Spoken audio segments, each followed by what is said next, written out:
പോലെ ഒമാനിൽ നിന്നും ഇന്ത്യയിലേക്ക് ചാർട്ടേഡ് വിമാനങ്ങൾ ആലോചനയിലാണ് എന്ന് ഈസ്മൈ ട്രിപ്പ് സ്ഥാപകൻ നിഷാന്ത് പിട്ടി അറിയിക്കുന്നുണ്ട്. മിഡിൽ ഈസ്റ്റിൽ കുടുങ്ങിയ ഇന്ത്യക്കാർക്ക് സഹായമൊരുക്കുകയാണ് ലക്ഷ്യം. സഹായത്തിനായി വാട്സ്ആപ്പ് ചാനൽ പിന്തുടരാനാണ് അദ്ദേഹത്തിന്റെ നിർദ്ദേശം. അർജുൻ പീതാംബരൻ വിവരങ്ങൾ നൽകാനായി ചേരുകയാണ്. അർജുൻ, ഈ GCC രാഷ്ട്രങ്ങളിലുള്ള ഇന്ത്യക്കാരെ തിരിച്ചെത്തിക്കേണ്ട ഒരു അടിയന്തര സാഹചര്യം ഇല്ല എന്നുള്ളതായിരുന്നു ഇന്ത്യൻ വിദേശകാര്യ മന്ത്രാലയത്തിന്റെ വിലയിരുത്തൽ. അവിടെയാണ് ഇങ്ങനെയൊരു നീക്കം ഇപ്പോൾ ഉണ്ടാകുന്നത്. എന്താണ് ഇതിൽ നിന്നും മനസ്സിലാക്കേണ്ടത്?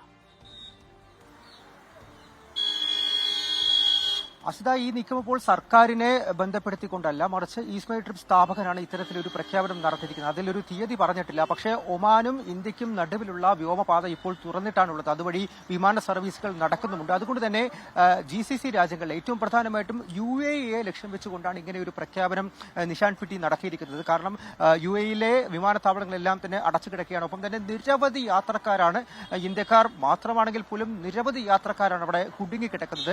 ഇനി ഈ അടുത്ത് അല്ലെങ്കിൽ ഒരു 2-3 ദിവസങ്ങൾക്ക് ശേഷം ഈ വ്യോമപാത തുറക്കുകയാണെങ്കിൽ, ഈ വിമാനത്താവളങ്ങളെല്ലാം തന്നെ തുറക്കുകയാണെങ്കിൽ വളരെ വലിയ തിരക്കായിരിക്കും അനുഭവപ്പെടാൻ പോകുന്നത്. ഇതെല്ലാം കൂടെ കുറച്ചുകൂടി ലഘൂകരിക്കാൻ, കുറച്ചുകൂടി എളുപ്പമാക്കാൻ എന്തായാലും ഇപ്പോഴത്തെ ഈ പ്രഖ്യാപനത്തിന് സാധിക്കും. അതിന്റെ തീയതി പ്രഖ്യാപിച്ചിട്ടില്ല. പക്ഷേ നമ്മൾ നോക്കുന്ന സമയത്ത് UAE പ്രധാനപ്പെട്ട നഗരങ്ങൾ, അത് ദുബായ് ആയാലും അബുദാബി ആയാലും ഷാർജ ആയാലും, ഇവിടെ നിന്നെല്ലാം ഒമാനിലെ തലസ്ഥാനമായിട്ടുള്ള മസ്കറ്റിലേക്ക് വരുന്ന ദൂരം എന്ന് പറയുന്നത് ഏകദേശം 500 കിലോമീറ്ററാണ്. 450 മുതൽ 500 കിലോമീറ്ററിന് ഇടയിലാണ് വരുന്നത്.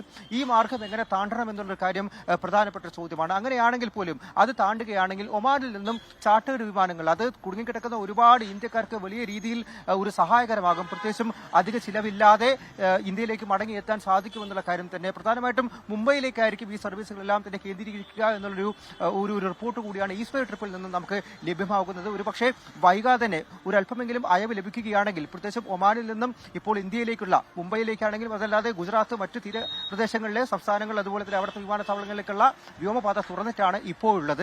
ആ വഴി ചാർട്ടേഡ് വിമാനങ്ങൾ സർവീസ് നടത്തി ഈ ഒറ്റപ്പെട്ട് കിടക്കുന്ന, കുടുങ്ങിക്കിടക്കുന്ന ഇന്ത്യക്കാരെ തിരിച്ചെത്തിക്കാൻ തന്നെയുള്ള ശ്രമമായിരിക്കും അത് ഈസ്മൈ ട്രിപ്പിന്റെ ഭാഗത്തു നിന്നും ഉണ്ടാകാൻ പോകുന്നത്. ഇതേ പാത പിന്തുടർന്ന് മറ്റ് കമ്പനികൾ രംഗത്ത് വരുമോ, അതല്ല സർക്കാർ ഇനി ഒരു ഒഴിപ്പിക്കൽ നടപടിയിലേക്ക് കടക്കുകയാണെങ്കിൽ, പ്രത്യേകിച്ചും GCC UAE പോലുള്ള ഇടങ്ങളിൽ നിന്നും ഒരു ഒഴിപ്പിക്കൽ പെട്ടെന്നൊന്നും തന്നെ ആലോചനയില്ല എന്നുള്ള കാര്യം തന്നെയാണ് സർക്കാർ വ്യക്തമാക്കിയിരിക്കുന്നത്. എന്നാൽ പോലും അത്തരത്തിൽ അടിയന്തര സാഹചര്യമായി ഒരു നീക്കത്തിലേക്ക് പോകേണ്ടി വന്നാൽ ഈ ഒരു പാത പിന്തുടരാൻ കൂടി സഹായകരമാകുമെന്നുള്ള കാര്യം കൂടിയാണ് ഇപ്പോൾ പറയാൻ സാധിക്കുക. എന്തായാലും ഇതിന്റെ തീയതി എപ്പോഴാണ് എന്നുള്ളത് ഒരു പക്ഷേ വൈകാതെ നമുക്ക് അറിയാൻ സാധിക്കും.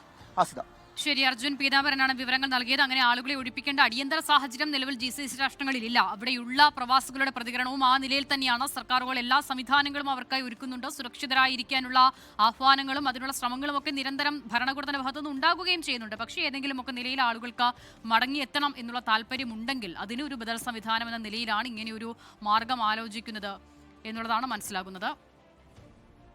ലോകത്തെവിടെയായാലും ഏത് സമയത്തും 24 വാർത്തകളും ഓഗ്മെന്റഡ് റിയാലിറ്റി പാക്കേജുകളും എക്സ്പ്ലെയിനറുകളും വിശദമായി കാണാൻ ഞങ്ങളുടെ YouTube ചാനൽ നിങ്ങൾക്ക് സബ്സ്ക്രൈബ് ചെയ്യാം.